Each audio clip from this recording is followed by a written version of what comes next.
एक बार की बात है, 100 एकड़ वुड में एक प्यारा सा भालू रहता था, विनी द पू। पू को सबसे ज्यादा पसंद था शहद। वो हर सुबह उठकर सबसे पहले अपनी छोटी सी अलमारी खोलता और शहद का जार ढूंढता। एक दिन जब वह उठा तो बहुत भूखा था।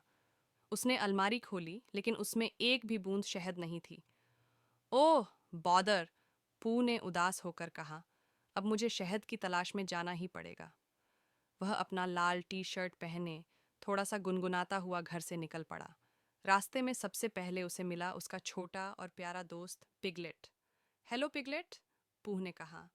मेरे पास शहद नहीं है, क्या तुम मेरे साथ चलोगे शहद ढूंढने? पिगलेट ने मुस्कुराते हुए कहा, जरूर पूह, मैं तुम्हारी मदद करना चाहता हूँ। अब दोनों दोस्त मिलकर रैबिट के घर पहुंचे। रैबिट बागवानी में व्यस्त था। पू ने उससे पूछा, रैबिट, क्या तुम्हारे पास थोड़ा सा शहद है? रैबिट बोला, नहीं पू, शहद तो नहीं है, लेकिन मैंने सुना है जंगल में कहीं जादुई मधुमक्खियों का पेड़ है जो सोने जैसा चमकता हुआ शहद बनाती हैं। जादुई शहद? पू की आंखें चमक उठीं। रैबिट ने बताया, लेकिन वहां जाना आसान नहीं है। रास्ता लंबा है और कुछ रहस्य भी हैं। पू ने कहा, कोई बात नहीं, हम सब साथ चलेंगे। अब पू, पिगलेट और रैबिट तीनों निकल पड़े जादुई मधुमक्खी के पेड़ की खोज में। रास्ते में उन्हें मिला टिगर, जो हमेशा उछलता कूदता रहता था। टिगर बोला, कहाँ जा रहे हो दोस्तों? पूह ने कहा, हम जादुई शहद की तलाश में हैं। टिगर उछलते हुए बोला, तो मैं भी आ रहा हूँ, क्या मजा आएगा। अब चारों दोस्त जंगल में गहराई तक चले गए। रास्ते में उन्होंने पहाड़ पार किया, नदी पार की और एक गहरी गुफा में पहुंचे। गुफा के बाहर एक पुराना नक्शा पड़ा था। पिगलेट ने कहा, यह शायद शहद के पेड़ का रास्ता दिखाता है। नक्शे में 3 संकेत दिए गए थे। 1, सूरज की किरणों को फॉलो करो।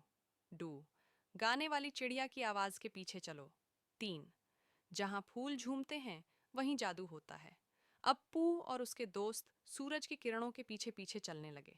थोड़ी देर बाद उन्हें एक सुंदर चिड़िया की आवाज सुनाई दी, चूं चूं चूं। वो आवाज के पीछे चलने लगे और पहुंचे एक घाटी में जहां रंग बिरंगे फूल झूम रहे थे। पू ने कहा, ये वही जगह है।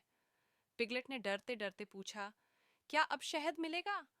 अचानक एक मधुर सी आवाज आई, जो सच्चे दिल से चाहता है वही पा सकता है जादुई शहद।